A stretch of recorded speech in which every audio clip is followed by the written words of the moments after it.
Hi friends, आज हम लोग इस नेक्स्ट लेक्चर में पढ़ेंगे प्लास्टिड यानी लवक के बारे में। ठीक है, तो देखिए पहली बात हम लोग इसके पहले वाली वीडियो हम लोग पढ़े थे माइटोकांड्रिया के बारे में। अब हम लोग इस नेक्स्ट लेक्चर में पढ़ेंगे प्लास्टिड। देखिए अगर आपको किसी भी लेक्चर से संबंधित अगर कोई भी क्वेश्चन हुआ करे, प्रश्न हुआ करे, तो आप कमेंट बॉक्स में लिख दिया कीजिए। हम उसका आंसर जो है कि आपको वीडियो नेक्स्ट वाले वीडियो में हमको दे दिया करेंगे। ठीक है, इससे आप अपने क्वेश्चंस को पूछ भी पाएंगे और हम लोग प्रॉपर उसका आंसर भी दे पाएंगे। चलिए तो देखते हैं हम लोग प्लास्टिड यानी लवक। देखिए यहाँ पर हम लोग बात करें लवक, हरित लवक की बात नहीं करें, किसकी बात करें? लवक। लवक क्या है? एक सेल ऑर्गेनेल्स है जो क्या है, जिसकी डिस्कवरी किसने की थी? देखिए यहाँ पर अर्नेस्ट हेकल ने। किसने की थी? अर्नेस्ट हेकल ने की थी। ठीक है, और बाद में इसका फुल डिटेल स्टडी किसने किया? सिम्पन ने, AWF सिम्पन नामक साइंटिस्ट ने क्या किया? इस लवक की डिटेल स्टडी की। और इन्हीं सिम्पन नामक साइंटिस्ट ने ही क्लोरोप्लास्ट यानी हरित लवक की क्या की थी? डिस्कवरी यानी खोज भी की थी। तो रियलिटी में हैकल ने क्या किया था? प्लास्टिड यानी लवक नामक ऑर्गेनेल्स की खोज की थी। और उस लवक में जो एक लवक कौन सा था? क्लोरोप्लास्ट था, हरित लवक था। उसकी डिस्कवरी और पूरा डिटेल स्टडी किसने किया था? सिम्पन नामक साइंटिस्ट ने किया था। इसलिए मैक्सिमम बुक्स में आप देखेंगे कि क्लोरोप्लास्ट डिस्कवरी सिम्पन ने, लवक की डिस्कवरी सिम्पन ने, इसलिए सिम्पन को ज़्यादा मान्यता दी जाती है। ठीक है, तो याद रखिएगा कि लवक की डिस्कवरी हैकल ने की थी और क्लोरोप्लास्ट की डिस्कवरी सिम्पन ने की थी। पूरा डिटेल स्टडी किसने किया था? सिम्पन ने किया था। अब देखिए हम लोग पहले ये समझते हैं कि लवक का निर्माण किससे होता है। तो लवक का निर्माण होता है प्रोप्लास्टिड से। किससे होता है? प्रोप्लास्टिड से। ठीक है, यानी सेल के अंदर, प्लांट सेल के अंदर कुछ प्रोप्लास्टिड ऐसे ऑर्गेनेल्स होते हैं जिसका जो क्या करते हैं? प्लास्टिड का निर्माण कर देते हैं। ठीक है, इसके बाद देखिए लार्जेस्ट प्लांट सेल ऑर्गेनेल्स है। हम लोग क्या कुछ इसके बारे में स्टडी कर रहे हैं। तो यहाँ पर पहली बात प्लास्टिड क्या है? Largest plant cell organelles. Animal cell में नहीं, किसमें? प्लांट सेल में। एनिमल सेल में कौन था? माइटोकांड्रिया था। तो लार्जेस्ट प्लांट सेल ऑर्गेनेल्स है कौन? प्लास्टिड। इसका देखिए semi autonomous like mitochondria. Mitochondria की तरह ही यह भी क्या है? सेमी ऑटोनॉमस है। मतलब यह कुछ कार्यों के लिए न्यूक्लियस के ऊपर डिपेंड होता है, जबकि बहुत सारे कार्य स्वयं कर लेता है, अर्थात ये सेमी ऑटोनॉमस होता है। ठीक है, इसके बाद देखिए यहाँ पर क्या है? डबल मेम्ब्रेनस है, दोहरी कलाओं का बना होता है, दो कला इसके पास होती है। एंडोसिम्बियोटिक, अभी इसको छोड़ते हैं। प्रोकैरियोटिक स्ट्रक्चर, इसका जब स्ट्रक्चर देखते हैं, आपने माइटोकांड्रिया का भी स्ट्रक्चर देखा होगा, तो एकदम प्रोकैरियोटिक सेल की तरह होता है। यानी इसमें 70S टाइप के राइबोसोम्स, एक अलग से DNA है ना, और जो है कि कोई इसमें स्ट्रक्चर्स होते हैं ऐसे।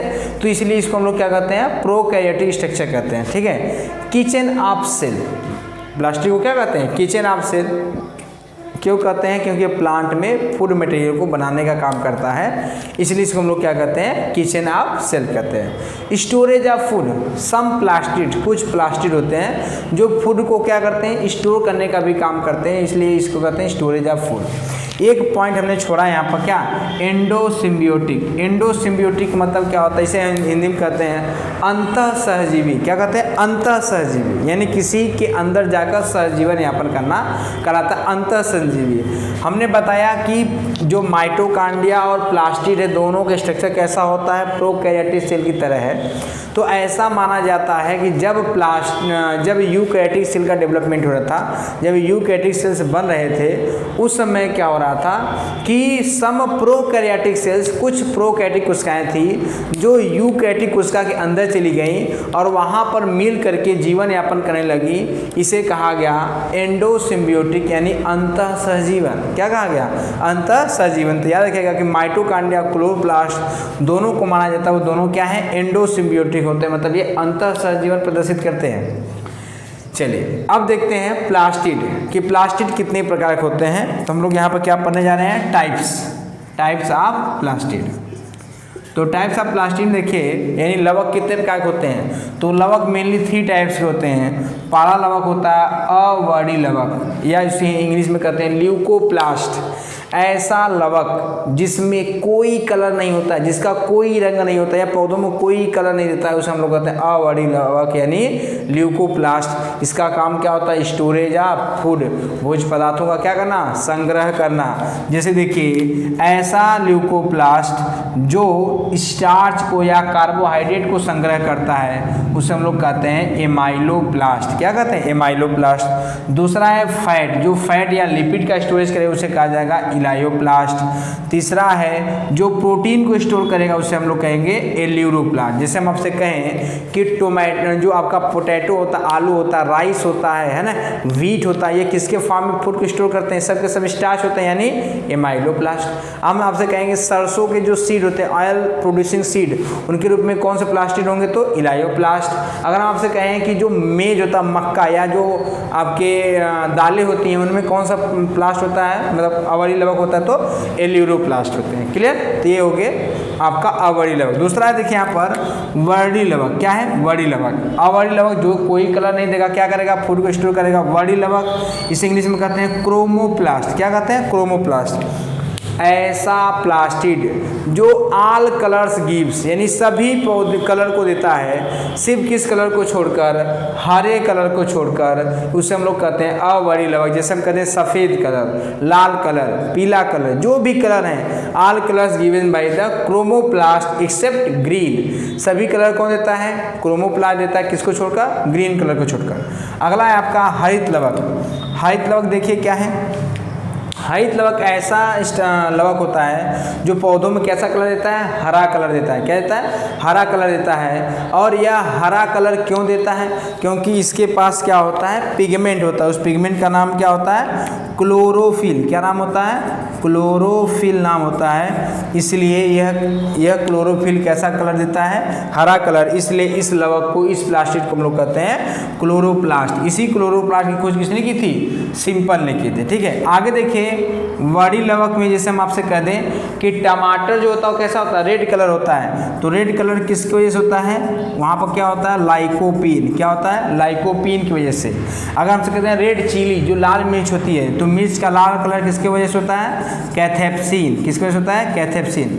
तो रियलिटी में ये सब पिगमेंट्स हैं, ये वर्णक हैं। जैसे बस में ये कलर हैं। जैसे हम कहते हैं कि गाजर का कलर, तो गाजर कलर किसकी वजह से होता है? बीटा कैरोटीन की वजह से। किसकी वजह से होता है? Beta carotene. तो ये सब कलर्स हैं, पिगमेंट हैं, जो किसमें पाए जाते हैं? वर्णी लवक में। जिससे अलग अलग प्लांट का कलर क्या होता है? डिफरेंट होता है। यानी प्लांट के अलग अलग पार्ट्स का कलर कैसा होता है? डिफरेंट होता है। जबकि यहाँ पर हम बात करें क्लोरोप्लास्ट की, तो ये सिर्फ कैसा कलर देता है? हरे कलर। यानी परहरीन के कारण इसका कलर कैसे हो जाता है?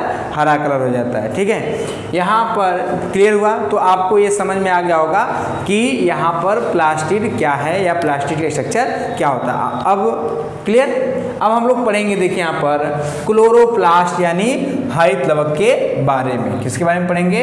क्लोरोप्लास्ट यानी हरित लवक के बारे में। यही आपका एक इम्पॉर्टेंट लेक्चर होता है, यानी प्लास्टिड। क्लियर? देखिए यहाँ पर हम लोग क्लोरोप्लास्ट का क्या बना हुआ है? डायग्राम बना हुआ है। क्लोरोप्लास्ट यानी हरित लवक क्या है? देखिए स्ट्रक्चर देखिए इसका। यहाँ पर यह कितने कलाउंस घिरा होता है? कितने मेम्ब्रेन्स होता है? डबल मेम्ब्रेन्स होता है, 2 कलाउंस घिरा होता है। यहाँ पर ये है आपका आउटर मेम्ब्रेन। ठीक है, यानी बाह्य कला जिसे हिंदी में कहते हैं। दूसरा उसके इनर जो होता है उसको क्या कहते हैं? इनर मेम्ब्रेन कहते हैं। और दोनों मेम्ब्रेन के बीच में जो स्पेस होता है उसे हम कहते हैं पेरीप्लाज्मिक स्पेस, या इसे कभी कभी आप पेरीप्लास्टिडियल स्पेस भी कह सकते हैं। ठीक है, और इसमें यहाँ पर देखेंगे कि जो इनर मेम्ब्रेन है, जो यानी आउटर और इनर, ये जो इनर मेम्ब्रेन है, ये इनर मेम्ब्रेन ये अंदर की तरफ मुड़ करके इनवेजिनेट होकर के घूम करके सिक्के जैसी संरचना बनाता है। उस सिक्के जैसी संरचना को हम लोग क्या कहते हैं? थैलाकॉइड कहते हैं। क्या कहते हैं? थैलाकॉइड। और थैलाकॉइड का जो समूह यानी एक सिक्के के जो दूसरा सिक्का होता है उसे हम लोग क्या कहते हैं? ग्राना कहते हैं। क्या कहते हैं? ग्राना। क्लियर? और एक ग्राना दूसरे ग्राना जुड़ा होता है किसके द्वारा? फ्रेड चैनल द्वारा। किसके द्वारा जुड़ा होता है?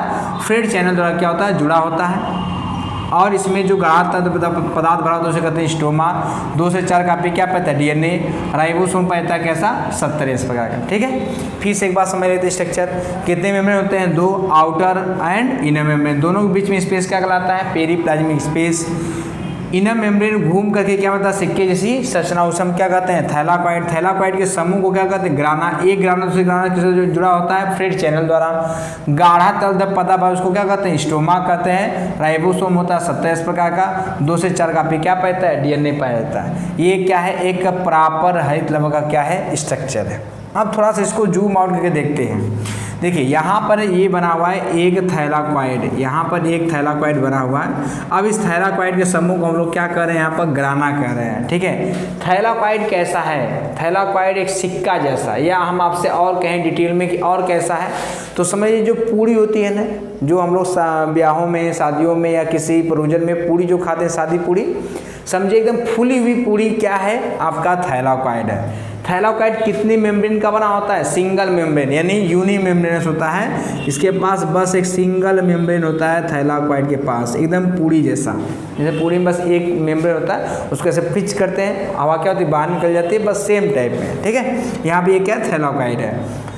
अब थैलाकॉइड के अंदर, थैलाकॉइड के इनर सरफेस, जैसे जो मेम्ब्रेन उसके इनर सरफेस, ये मेम्ब्रेन हो गया, इसके इनर सरफेस पर कुछ छोटे छोटे कण पाए जाते हैं, पार्टिकल्स पाए जाते हैं, उन्हें हम लोग क्या कहते हैं, क्वांटासोम कहते हैं। क्या कहते हैं, क्वांटासोम। और क्वांटासोम के अंदर क्या होता है, क्लोरोफिल यानी पर्णरिन। कितने क्लोरोफिल के मालिक्यूल होते हैं, 230, 230 मालिक्यूल होते हैं एक क्वांटासोम के अंदर। किसके मालिक्यूल होते हैं, क्लोरोफिल के मालिक्यूल होते हैं। क्लियर, फिर समझ लेते हैं। थैलाकॉइड के समूह क्या कहते हैं, ग्राना कहते हैं। जो थैलाकॉइड होता है कैसा, लाइक के फुली हुई पूड़ी की तरह होता है, जिसके इनर सरफेस पर क्या पाया जाता है, क्वांटासोम। और क्वांटासोम में क्या होता है, क्लोरोफिल होता है। उसमें कितने क्लोरोफिल होते हैं, 230। अब देखिए क्लोरोफिल क्या है। क्लोरोफिल एक प्रकार का कार्बनिक पदार्थ होता है, ऑर्गेनिक सब्सटेंस होता है, जो कलर देने का काम करता है। कैसा कलर देता है, हरा कलर देने का काम करता है। क्लोरोफिल कई प्रकार के होते हैं, chlorophyll a b c d e, bacteriochlorophyll, bacterioviridin, ऐसे क्लोरोफिल होते हैं। तो यहाँ पर देखिए आपका क्लोरोफिल ए का फार्मूला एग्जाम में कई बार पूछा जा चुका है, क्लोरोफिल ए और क्लोरोफिल बी का फार्मूला क्या होता है। क्लोरोफिल ए का फार्मूला देखिए क्या होता है, C55S72O5N4Mg, ठीक है। इसमें जो मैग्नीशियम होता है, कई बार एग्जाम में पूछा जा चुका है कि क्लोरोफिल में मैग्नीशियम किसके रूप में पाया जाता है। याद रखिएगा, मैग्नीशियम परमाणु रूप में, एटम के रूप में पाया जाता है, ठीक है। हाँ, तो क्लोरोफिल ए का फार्मूला क्या है, C55S72O5N4Mg। क्लोरोफिल बी का फार्मूला क्या है, इसका फार्मूला है C55S70O6N4Mg। ये इसका है, क्लोरोफिल बी का फार्मूला है, ठीक है। एक क्लोरोफिल का स्ट्रक्चर होता कैसे, ये समझते हैं। तो देखिए यहाँ पर ये क्लोरोफिल का स्ट्रक्चर बना हुआ है। क्लोरोफिल में 2 भाग होते हैं, एक होता है उसका हेड वाला भाग, उसे हम लोग कहते हैं हेड।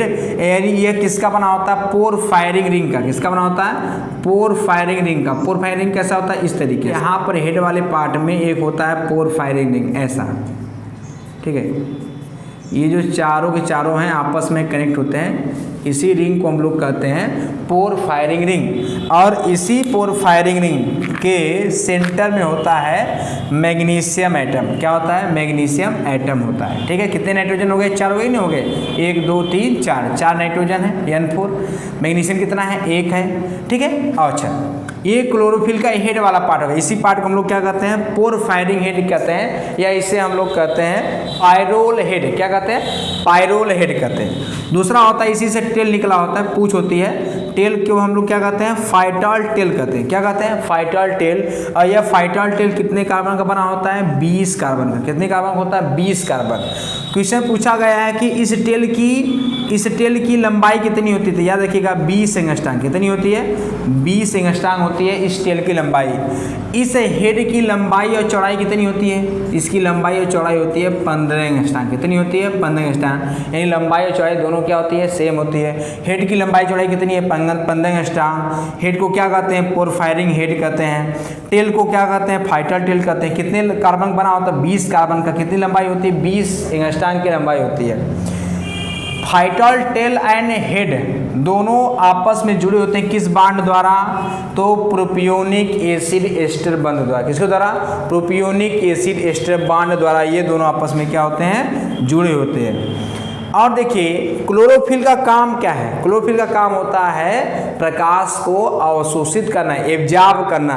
तो वह एब्जॉर्ब करने का काम कौन करता है, कौन काम करता है भैया, हेड वाला पार्ट। कौन करता है, हेड वाला पार्ट। क्यों करता है, तो इसका आंसर है कंजुगेटेड डबल बॉन्ड्स, यानी क्लोरोफिल के हेड में कंजुगेटेड डबल बॉन्ड्स पाए जाते हैं जो प्रकाश के एब्जॉर्प्शन में, अवशोषण में क्या करते हैं, हेल्प करते हैं, उन्हीं की वजह से अवशोषण होता है। ठीक है।